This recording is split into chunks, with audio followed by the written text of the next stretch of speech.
तो चलिए अब हम आपको ले चलते हैं सीधा रायपुर, जहां पर उप मुख्यमंत्री अरुण साव ने आज मंत्रालय में राज्य कैबिनेट की बैठक के बाद पत्रकार वार्ता को संबोधित किया। उन्होंने पत्रकार वार्ता में कैबिनेट की बैठक में लिए गए महत्वपूर्ण निर्णयों की जानकारी दी।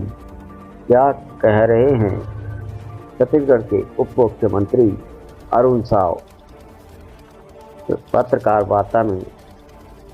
तो चलिए जतन चंडिका न्यूज में आपका ले चलते हैं सीधा मंत्रालय, जहां प्रेस वार्ता संबोधित हो रही है। बने रहें जतन चंडिका न्यूज के साथ। आज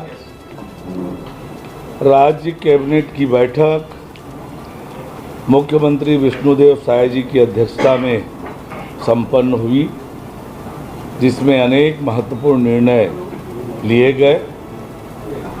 मंत्रिपरिषद के द्वारा द्वितीय अनुपूरक अनुमान वर्ष 2024-25 का विधानसभा में उपस्थापन के लिए छत्तीसगढ़ विनियोग विधेयक 2024 के प्रारूप का अनुमोदन किया गया।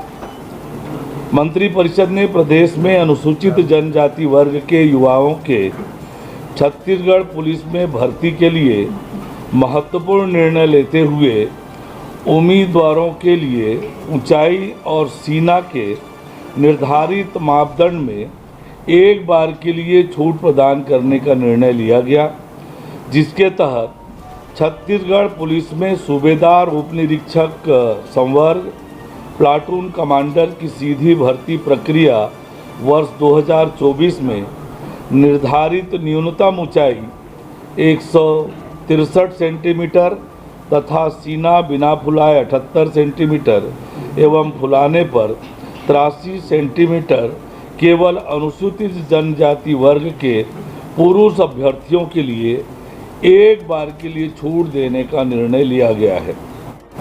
छत्तीसगढ़ राज्य में डेयरी उद्यमिता को प्रोत्साहन देने एवं दूध संकलन तथा प्रसंस्करण में वृद्धि हेतु राष्ट्रीय डेयरी विकास बोर्ड के साथ MOU करने का निर्णय लिया गया। इससे नवीन तकनीक के उपयोग के साथ ही दुग्ध महासंघ के प्रसंस्करण क्षमता में वृद्धि होगी। अनुसूचित क्षेत्रों में दुधारी पशु उत्प्रेरण से स्वरोजगार में वृद्धि के साथ ही दुग्ध उत्पादन की लागत कम होगी तथा दुग्ध उत्पादकता में वृद्धि के साथ ही प्रदेश के दुग्ध उत्पादक कृषकों के दुग्ध विक्रय के लिए एक सुदृढ़ व्यवस्था स्थापित हो सकेगी। मंत्रिपरिषद द्वारा भू राजस्व संहिता 1959 में संशोधन बाबत छत्तीसगढ़ भू राजस्व संहिता संशोधन विधेयक 2024 के प्रारूप का अनुमोदन किया गया। साथ ही छत्तीसगढ़ अनधिकृत विकास का नियमितीकरण संशोधन विधेयक 2024 के प्रारूप का भी अनुमोदन किया गया। खरीफ विपणन वर्ष 2024-25 में समर्थन मूल्य पर उपार्जित धान की कस्टम मिलिंग प्रोत्साहन राशि 80 रुपये करने का निर्णय लिया गया।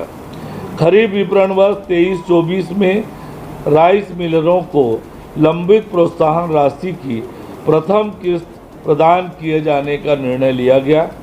छत्तीसगढ़ पंचायत राज अधिनियम 1993, छत्तीसगढ़ नगर पालिका निगम अधिनियम 1956, छत्तीसगढ़ नगर पालिका अधिनियम 1961 विधेयक 2024 के प्रारूप का अनुमोदन किया गया। साथ ही छत्तीसगढ़ माल और सेवा कर संशोधन विधेयक 2024 के प्रारूप का भी अनुमोदन किया गया। सर, ये आप लोगों ने पार्षद निधि जारी की है, कांग्रेस कह रही कि चुनाव राजधानी रायपुर में 15 जनवरी से 15 फरवरी 2025 तक आयोजित ऑटो एक्सपो के दौरान वाहनों के लाइफ टाइम रोड टैक्स पर एक मुश्त 50% की छूट दिए जाने का निर्णय लिया गया तथा प्रदेश के सभी डीलरों को इस सुविधा का लाभ वाहन विक्रेताओं को दिलाने के निर्देश दिए गए हैं।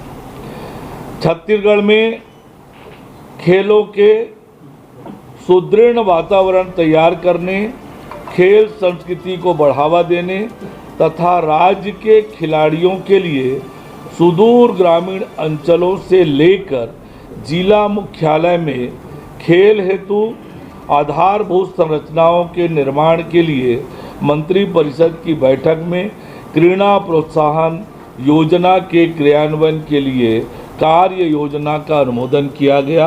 यह भी मोदी की एक गारंटी आज कैबिनेट ने पूरा करने का निर्णय लिया। इसके तहत छत्तीसगढ़ में खेल क्लब को बढ़ावा देने, खिलाड़ियों को प्रतियोगिता में भाग लेने के लिए संबंधित पंजीकृत समितियों को खेल प्रतियोगिताएं आयोजित करने पर आर्थिक सहयोग प्रदान किया जाएगा। छत्तीसगढ़ के पारंपरिक खेलों को पुनर्जीवित किया जाएगा।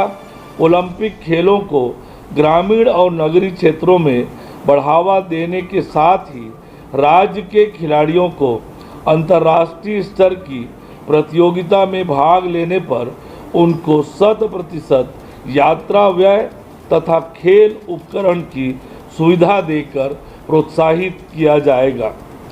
खरीफ विपणन वर्ष 2024-25 के समर्थन मूल्य पर उपार्जित अतिशेष धान के निराकरण के संबंध में गहन विचार विमर्श किया गया।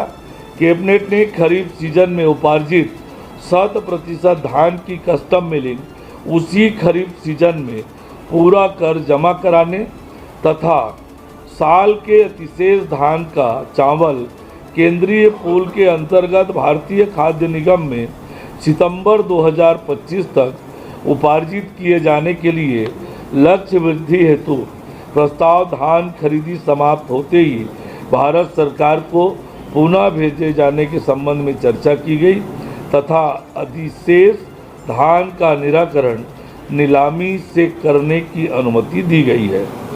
खरीफ वर्ष 2024-25 में कस्टम मिलिंग हेतु फोर्टिफाइड राइस कर्नेल की व्यवस्था के संबंध में फोर्टिफाइड चावल जमा की आवश्यकता को ध्यान में रखते हुए छत्तीसगढ़ राज्य सहकारी विपणन संघ द्वारा NAML के माध्यम से दर का निर्धारण पश्चात आपूर्ति प्रारंभ होने तक गत खरीफ विपणन वर्ष 23-24 अनुसार मिलरों द्वारा FRK निर्माताओं से भारत सरकार द्वारा निर्धारित दर के अधीन फोर्टिफाइड राइस कर्नेल क्रय कर फोर्टिफाइड चावल जमा किए जाने की अनुमति दी गई है। जतन चंडिका की लगातार सही और सटीक खबरें देखने के लिए जतन चंडिका न्यूज़ को सब्सक्राइब, लाइक, कमेंट एवं शेयर करना ना भूलें और बेल आइकॉन बटन दबाना ना भूलें। लगातार जतन चंडिका